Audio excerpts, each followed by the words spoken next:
Welcome to Networking RX, a podcast devoted to helping business professionals like you enhance your networking skills in order to become more proficient giving and receiving quality business referrals and improving the overall quality of your life and the lives of those around you. The Networking RX podcast is a production of AmSpirit Business Connections, an organization whose mission is to empower business success through networking. All right, Go ahead. I'm hitting record. So Do it. Just do it. All right, so we'll just get going here. Welcome back for another episode. This is Frank Agin, founder and president of AmSpirit Business Connections. Thanks for tuning in. Today is kind of a guest day, but kind of not a guest day. Those who have listened to the program from time to time or ongoing know that I have guests on occasion, and occasionally it's just me. And usually the topic is just how relationships work, how networking works, or why it works. One of those two things. And today's going to be a little different in this interview. I have Gina Tremarco and Rachel Pitts on here. And they head up the podcast known as Women Your Mother Warned You About. And so I've gotten to know Gina a little bit here, and she was on an earlier episode. And we were just kind of talking about her podcast and having a podcast host, and it's her friend. And to be honest, Gina, you kept referring to her as your partner, and I'm like, I don't know what that means anymore. That's a good point. Yeah. Yeah. And I was too afraid because I really didn't know you. But at any rate, they are sales professionals, and they're the co-host of this podcast, The Women Your Mother Warned You About. And so I welcome you to the program, and I want to really kind of delve into your relationship. Why don't we just start quickly with Gina, just 30 seconds, kind of what you're up to, because you are in different professions. Podcasting is it's just something you guys do. Yeah. I'll give you the 30-second version on Gina, and then Rachel can take it, and then we can tell you what brought us together. So thank you, Frank, for having us on the show. I hope you give a fair warning to your listeners that they've been warned that the women that your mother warned you about are here today. I am Gina Tremarco. I own a company called Pivot 10 Results, as well as a company called Carolina Improv Company, and we take improv and infuse it into sales training to make people more human again. And we just reopened our shows. We closed down our theater, but reopened in another theater. And we are back up and running during this COVID mess. So we're excited about that. Okay, great. Rachel. Hey, Frank, thanks for having us. I'm Rachel Pitts. I am a mortgage loan officer with U.S. Mortgage, trapped in a performer's body. My first career was as a professional dancer and performed on stage TV and film for many, many years. And then one day I got pregnant and decided I should get a real job. And so I transitioned into real estate and ultimately into mortgage. I have had that lifelong love of dance and also fitness. So I also have another business called Ultra Fit Lifestyle. And I help busy moms who are working moms to organize their lives around their schedule as it pertains to their fitness. Well, on your website, I noticed that you say, first and foremost, you're a mom. Right. And first and foremost, I am a mom. My daughter is turning 12 tomorrow. Oh. So crazy how quickly time flies. Yeah, you're going to be at that point now where you're dumb. Oh no, I already know that. And Okay. and I said I have one more year before she turns 13 because I was a really hot mess at 13, and I have known that I'm in for trouble ever since the day she was born, because I deserve everything that I get when it comes to sass. So I don't actually ever get mad at her. I just gotta go, Yep. Payback. Yeah. Yeah. Payback. So at any rate, I've been listening to your podcast, and it's a lot of fun. You guys have a lot of fun, but there's a lot of insight to it as well. Thank you. But how did this all come about? How did you meet? Let's just start there. And really, I want to kind of talk about the evolution of a relationship, because, you run into a couple and, well, how did you guys meet? That's always a question. And I think business is even more interesting. So how did you meet? Rachel, how did we meet? I'll let You Rachel, wanted me to take this one? Yeah. yeah, Rachel, take this one. So actually, I stalked Gina on Facebook for a little while. Okay. And I actually think the very first time I ever saw your name, Gina, was I was walking through the prior location of Gina's improv company. Was at one of our malls in Myrtle Beach area, and I was like, "What's that? There's a theater. What's that? Who's Gina Chimarco?" So I looked her up, and then I was following her on Facebook, and then I saw her doing a presentation. It was a photo, because I think it was pre-Facebook video type of stuff, and it was a photo of Gina presenting for sales training. And I reached out to her, and basically I was like, I hate doing real estate. I want to change the world with fitness. And so then she started working. This is a good story, actually, on sales for you guys out there who are interested in sales. She pitched me on what she could provide as a sales coach. She gave me her price. And then I was like, ugh, okay, let me think about it. And I was freaked out by the number a little bit because at that time I was not where I wanted to be financially. However, I had just made a very similar, in fact, it might have been exactly the same amount that I had invested in something else. But after thinking about what I could gain from business coaching with Gina, I like backed out of that other deal and decided to invest with Gina. But it's funny because I didn't pull the trigger. And Gina, talk about that call where you called me and you were just quiet. Well, I think you could talk about that call. Gina, did you close her? Yeah, yeah. My closing style, I think, is a little bit different than a lot of closers, because I just sort of, because of the improv background, we believe in silence, and it's like you just put it there, you drop it, and you kind of walk away, and you just let them ruminate on it, because too much talking creates chaos in someone's head. So she definitely was panicking, and mind you, I did not pursue her. She pursued me in this relationship, which I think is an important sales technique of what are you doing that attracts people to you? What are you putting out in the world that is going to bring people to you and that you're actually not selling to them? So she came to me. I put out to her what it would look like. She kind of was like, oh gosh, I can't do this, and kind of pulled away. And I'm like, yeah, no problem. And then I reached out a couple days later maybe, and I was like, hey, just checking in to see how you're doing. And I know checking in is a passive, weak way to approach someone, but it works for me. And just checking in, like, how's it going? And all of us, she was ready. Huh. It was like me touching in with her. She like, I don't know. I mean, you could describe it better of how you were feeling when I circled back with you. Well, I was certainly thinking it over and doing the whole thing. And like I said, I was, my objection was a price objection. And I just, after I, weighed the benefits of where I had invested my money and what would happen investing in coaching. And I pretty much have had a coach ever since I coached with Gina. Like right now I have like several coaches. Mm-hmm. But I just realized that the benefit of having somebody mentor me in the direction that I wanted to go was a good investment.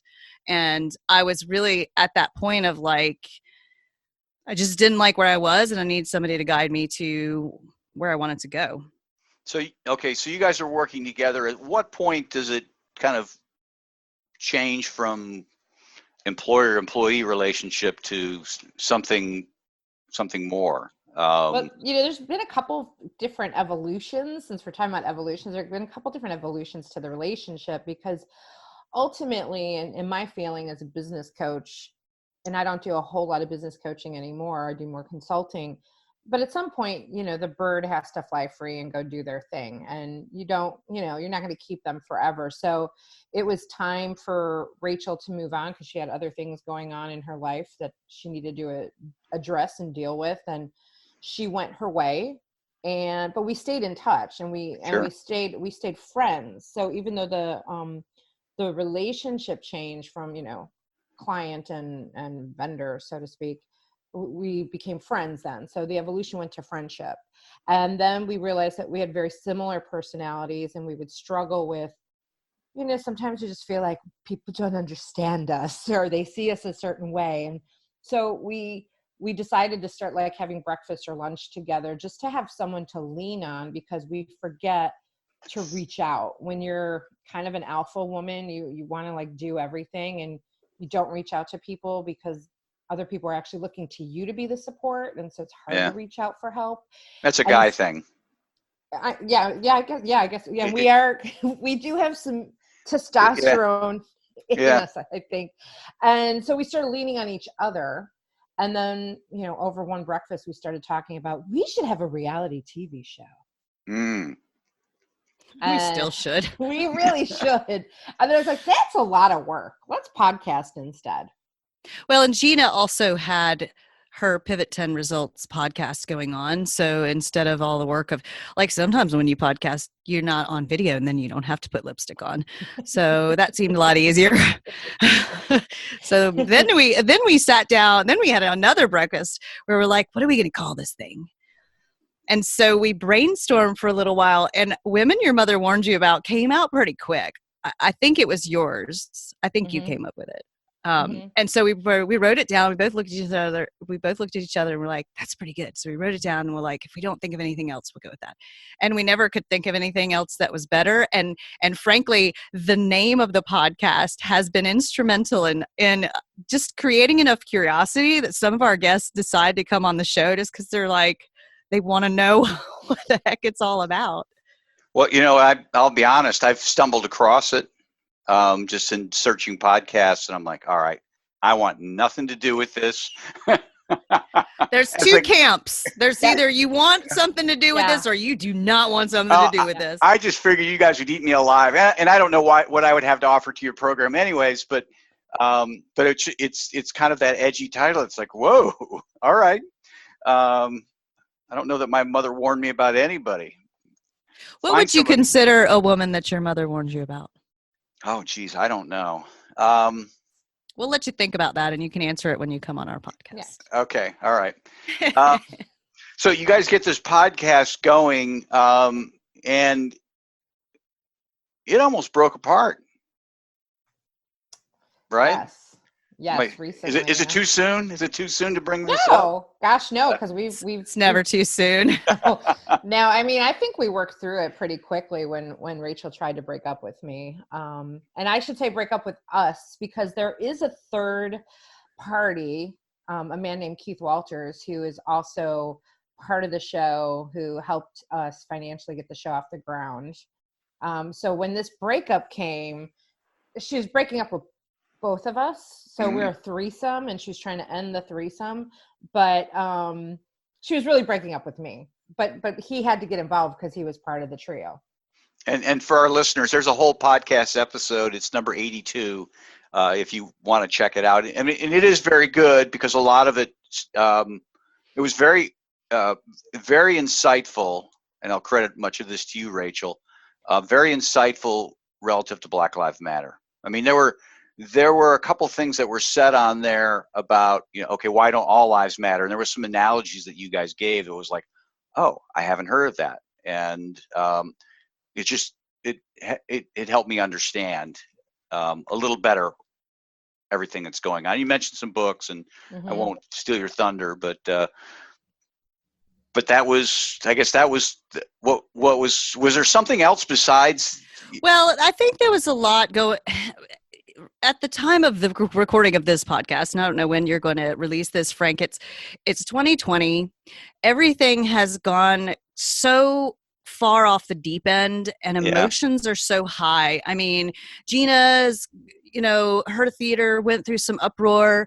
I'm a mom. I had to do the homeschooling thing, which became very stressful in relationship to my work, which I can do from home. But it would cause its own measure of stress. There's just uncertainty. There's fear of how much fear do we need to have about COVID-19? There's political unrest. Then there's Black Lives Matter that showed up. That all of this is getting all of our emotions really high, regardless of what side you stand on and how you feel about all these issues, because everybody has their opinion about all of it, including like the toilet paper stuff. But so I think what happened for me was there was a hot button issue that was related to the Black Lives Matter and how we were going to handle that on the podcast. And also coupled with the fact that I was just in such overwhelm with everything going on in life, that I just was like, I'm out. And it was a very cowardly way in which I tried to break up. That I was like, I knew there would be a conversation to follow. But I sent an email, and I basically was trying to be really diplomatic in the email, but I knew that there would be a conversation. And then Gina, she said she saw the email and was like out at a bar. I was like, oh, geez. And then she waited, I think, till the next day till we talked. And then we talked through it, and and actually that conversation was a little rough at first. And then it really got into some of the meat of the real problems and stuff that Gina wanted to resolve with me that was sitting around for a while, and stuff that we just really need to put out in the open. And I think that really with what's going on in the world today, it's the opportunity for people to basically like air their dirty laundry. And sometimes it's good because you start seeing things like pulling out stuff that needs to be discussed. A lot of times it's not so good because you're like, oh, didn't need to know your opinion on that. Yeah. You know, on social media in particular. Yeah. Well, I mean, I guess the things that, and we don't need to unpack all the things that you guys had between each other, but were they big things, or were they just things that were kind of exasperated? You know what I'm saying? Yeah. They're just blown out of proportion because of everything going on. I mean, Rachel, you're a mortgage lender. You know, rates are at an all-time low. It's crazy. It's crazy. Bananas. It's bananas crazy. It's so our industry is nuts right now. I think it was just my opinion. Rachel can chime in on it from her perspective. I think things got exasperated because of everything going on that was piling on top of each other. I don't think, even when she quit the podcast, I was like, there's bigger issues. Like, there's a different issue. This is not about us disagreeing about whether or not to have this certain guest on the show, which is kind of what the trigger was. Right. I'm like, I don't care. We don't have to do the show. I'm like, I'm fine with letting it go. And I, at one point, had said that, and then she quit. I was like, okay, all right, this is a bigger issue, because I was willing to let it go. It's not the end of the world to me. Like, if she doesn't agree with having someone on the show, then I'm going to go with that. Right. Yeah. Because it's not worth it. It's not worth the fight. So I think it was just all these little things, to her point, you know, everything she's got going on, everything I have going on, between both of my businesses being stifled. And I've also had some personal stuff going on prior to all of that happening. And all of that coupled with, and then all just the tension out there on social media, and no matter what you commented on, someone's attacking you, and people do watch Rachel and I, and they watch for what we're going to say, and they watch for what we're going to post, and we are influencers to some extent, supposedly. So that just created just so much tension. And having worked with Rachel for a while as her coach, I also knew what some of her hot buttons were, and I knew that she was in a place of overwhelm. And so my approach was like to just pull back and let her have her space. I just didn't think she would break up with me. Right. Well, you know, with a lot of hindsight, after talking about the triggers that we were pulling on each other, if you will, it really was just overwhelm. And I was like, what can I get rid of in my life right now that will make my life feel less chaotic? Yeah. And, you know, it actually was like a stupid move, because Gina is like my Mayday girl. She's somebody that I can, when I'm doing the ugly cry, I can actually call. So like, I you know, you could probably go deep psychologically on me pushing away somebody who is close to me or whatever, but you know, it turned out to be a good outcome. And I think one of the great learnings about a strong, deep relationship, because Gina and I we've known each other now for what, like a long time. I don't know. A long time. Well, Roxy was born when I met you, so less than 12 years, but more than 5. Yeah. And it's the evolution and going through stuff together. Like Gina guided me through some tough personal stuff when she was coaching me. And, and then we became friends and we've guided each other through some tough personal stuff. And it like with family, everybody's got deep and sometimes kind of messed up relationships with family, unless you have that wonderful, like everybody's tight. But all families are complicated because you have a lifetime of relationship, and there's ups and there's downs, and there's, stuff happens. And the important thing is to actually have the courage to talk about it and be honest about things, because you could actually grow if you're willing to be honest, rather than just like send an email like, what, I'm out. Yeah. Well, I mean, one point I want to make is, Rachel, when you got married, you had a small wedding, and you'd stated this on your podcast. Gina was the only non-family member there. True. And I want to bring that up because you guys are really close friends. And sometimes I think that the people closest to us, and this is a podcast about professional relationships, but where does a professional relationship end and a personal relationship begin? They're all kind of melded together. And you guys have shown that. We feel like we can say things to the people that are closest to us and get away with them. But it's true. Yeah. But it's true. And I think at one point, Rachel had even referenced something about, like, because she has sisters and I don't. And I think there's that sister rivalry or that sibling rivalry. And sometimes you start to take the relationship for granted, and you're like, I could say whatever the fuck I want. Yeah. So you don't like it? I'm going to lash out at you anyway. Yeah. Because you're still going to love me. Believe me, I've got siblings, and I get that sense. What's the future look like for this relationship? Who kills who?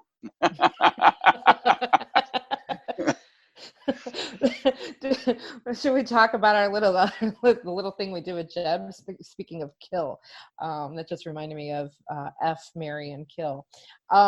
Kiss, marry, and kill. Kiss, marry, and kill. Yeah. I don't think we're killing each other. I think we're going to just be out there killing it. Is what we're going to be doing. No, I don't know what the big future plans are, but Rachel and I both have individually some bigger goals of things that we want to do to help other women. And that really was the impetus of like this whole entire podcast, was how can we help other women? How can we help other women balance, or not even balance, because that's not even possible these days, blend your business and your personal. How can you be successful in business and still be a mom and a wife and everything else that you are? And for women to feel like that they have somebody out there like us that understands them. And we're also going to be big voices, because a lot of times women don't have the voice or don't put their voice out there. And we want to lead the way for that. So we both have some individual projects and bigger ideas to continue to help women. So I see that all kind of coming together under this umbrella of Women Your Mother Warned You About. That's my vision of it.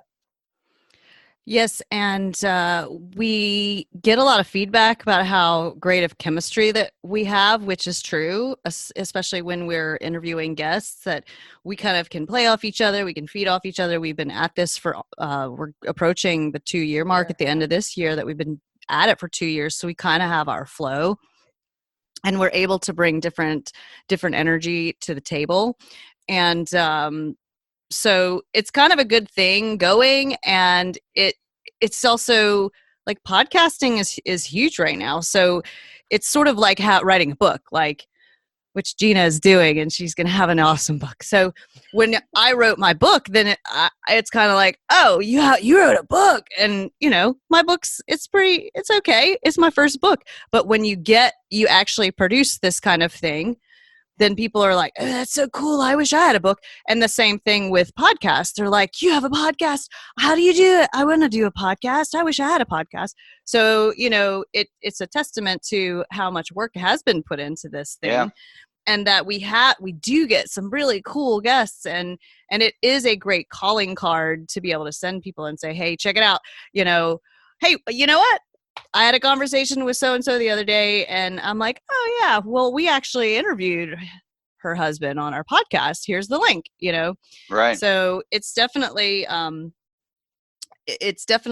we've got our thing going on, as well as what Gina said. And to continue on with that, one of the things that we wanted to do when we started this podcast, aside from empower and inspire women, is one of the reasons for Women Your Mother Warned You About being titled that is a lot of women.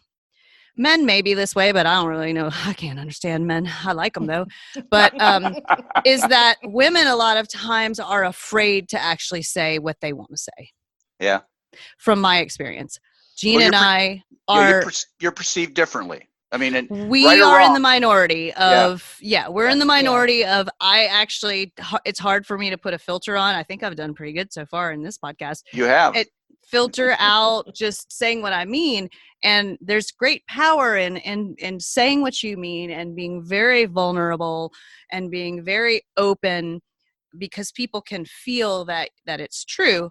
And yet a lot of women just don't have the courage. They may not have the self-esteem or the just courage overall to say what they want to say, or even just say, hey, I do want to start a business, or I'm afraid, or, so that's another part of what we want to be for the women of the world is to show, hey, it's okay to be who you are in all your flaws. No, I think it's great because, I mean, a great way to build confidence is just see what other people are doing. You see somebody else has written a book. Hey, I can write a book. And when you guys get your guests on, when you talk about the things you talk about, it does infuse confidence in people. They still may need a little bit beyond that, but at least it takes that little tiny dream in the back of their head and starts to bloom a little bit. So I think it's awesome. One of the things we talked about leading into this, leveraging your relationship with men in business. You guys want to comment on that? No? Here comes the F-bomb. Well, I mean, we talk about that. We love men. So, I think sometimes people were afraid of the title because they thought like, oh, we're definitely, I mean, again, I'm going to speak for myself, but I'm pretty sure I know Rachel. It's not like we're these extreme feminists at all. No. We love men. I'm probably a little more conservative and traditional than people would ever believe.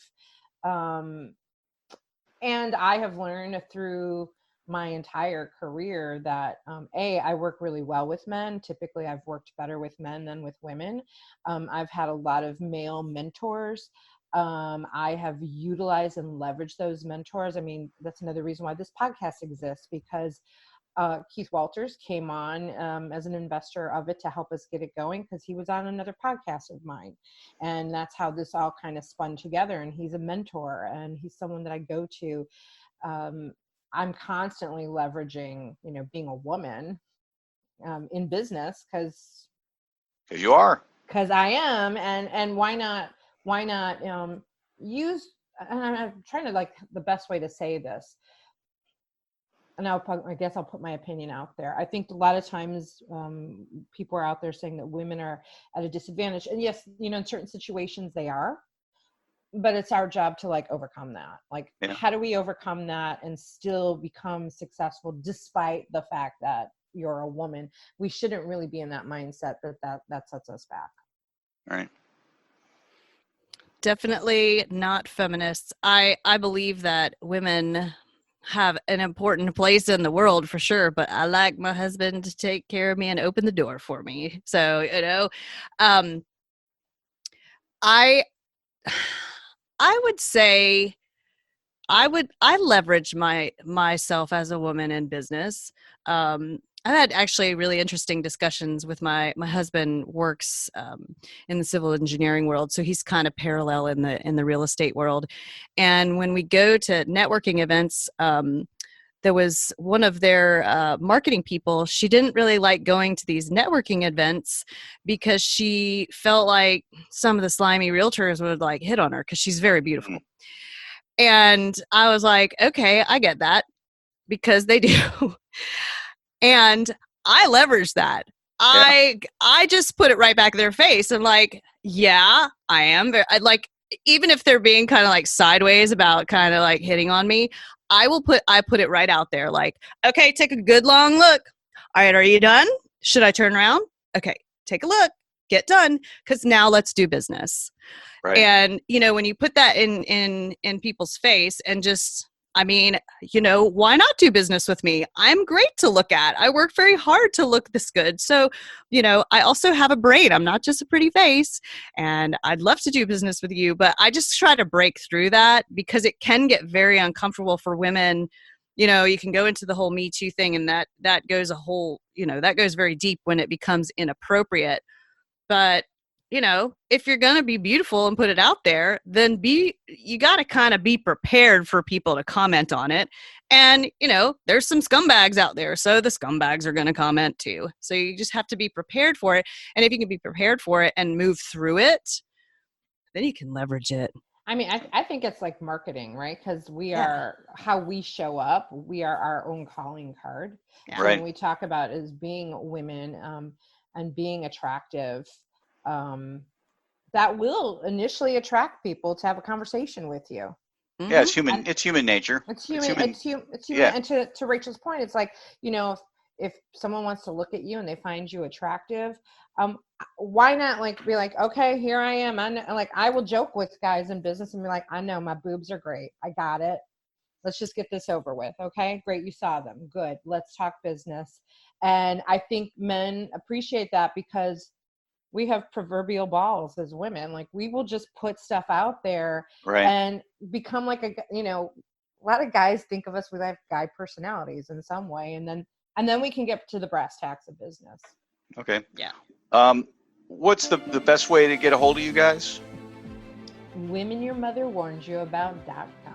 All right. I will. All of our links to all of our social media and all of our websites and etc. It's the best place to find us. All right. I will put that in the show notes. I really appreciate your time today.